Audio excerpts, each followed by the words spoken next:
Hello भाइयों और बहनों, आप सभी का एक नई वीडियो में स्वागत है।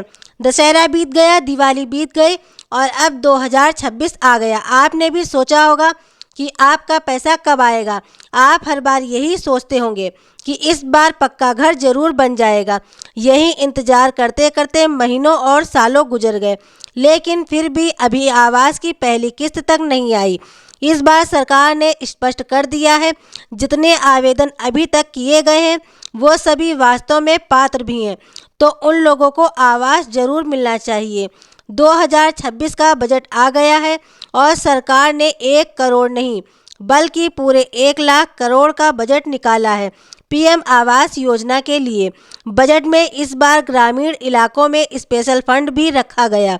2025 में जिनका सर्वे अधूरा रह गया था या जिनका नाम लिस्ट से काट दिया गया था, उनके लिए रीवेरिफिकेशन का मौका आ गया है। आपके पंचायत स्तर में या स्कूल में फ्री कैंप लगाए जा रहे हैं। ये मामूली कैंप नहीं है।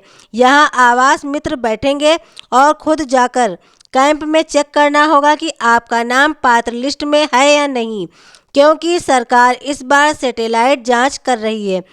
अगर ऊपर से आपके घर की पक्की छत दिख गई तो आपका नाम लिस्ट से काट दिया जाएगा, लेकिन इसमें ऐसे सभी लाभार्थियों को लाभ दिया जाएगा जो वास्तविक हकदार हैं, आवास योजना का लाभ लेने के लिए पात्र हैं। जिनके सर पर छत ना हो, पक्का घर नहीं है, किराए के घर में रह रहे हैं, ऐसे सभी लोगों को पक्का आवास दिया जाएगा।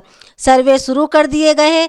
सरकार द्वारा बनाई गई सर्वे टीम अपना काम तेजी से कर रही है। लाखों परिवारों के आवेदनों में छटनी कर रही है, कौन पात्र है कौन नहीं। कहने का मतलब साफ है, सरकार का कहना है लाभार्थी के नाम पर पहले से कोई पक्का घर नहीं होना चाहिए। परिवार की आय निर्धारित समय सीमा के अंदर होनी चाहिए। आर्थिक रूप से कमजोर लोगों को ही इस योजना का लाभ मिल सकेगा। पात्रता का निर्धारण दस्तावेजों और सरकारी सर्वे के आधार पर किया जाता है। एक और ख़ास बात यह है कि महिला के नाम पंजीकरण किया जाता है या महिला के पति के संयुक्त नाम से पत्नी का नाम जोड़ा जाए, तभी उसका पंजीकरण करने की प्राथमिकता दी जाती है। इसका उद्देश्य महिलाओं को संपत्ति में अधिकार और परिवार में उनकी आर्थिक स्थिति को मजबूत करना है। सरकार का ये कदम सामाजिक आर्थिक रूप से महिला को सशक्त बनाने के लिए है। बदलाव की दिशा में भी महत्वपूर्ण कदम माना जाता है। अब सवाल ये है कि आवेदन कैसे करें। शहरी क्षेत्रों में लाभार्थी ऑनलाइन पोर्टल के माध्यम से आवेदन कर सकते हैं या जनसेवा केंद्र पर जाकर फॉर्म भरवाकर आवेदन कर सकते हैं। ग्रामीण क्षेत्रों में ग्राम पंचायत स्तर पर सूची तैयार की जाती है और पात्र परिवारों को सूचित किया जाता है। आवेदन करते समय आधार कार्ड, बैंक खाता विवरण, आय प्रमाण पत्र और जमीन से जुड़े दस्तावेजों की जरूरत पड़ती है, लेकिन यहाँ पर सावधानी भी उतनी ही जरूरी है।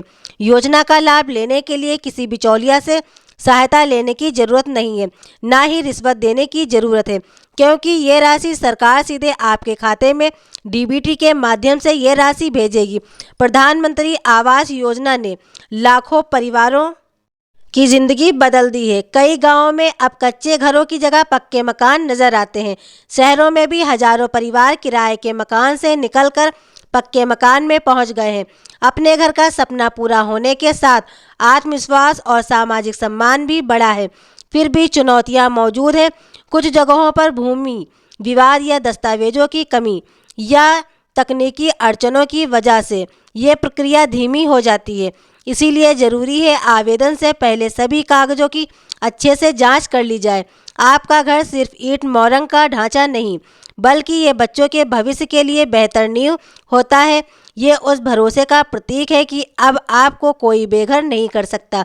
जब किसी परिवार को कोई छत मिलती है तो उस परिवार में खुशियां आती हैं, बच्चों की पढ़ाई बेहतर होती है और परिवार भी स्वस्थ रहता है। इसलिए आप या आपके आसपास इस योजना के लाभ के पात्र कोई भी लोग दिखें तो उसे सही जानकारी जरूर दें। आपके एक शेयर करने से किसी को भी उसके सपनों की पक्की छत मिल सकती है। तो ये थी आज की जानकारी। ऐसी ही नई जानकारियों के लिए हमारे चैनल से जुड़े रहें। अगर आपने अभी तक हमारे चैनल को लाइक और सब्सक्राइब नहीं किया है तो आप हमारे चैनल को लाइक कीजिए, सब्सक्राइब कीजिए। मिलते हैं नई जानकारी, नई अपडेट के साथ। धन्यवाद।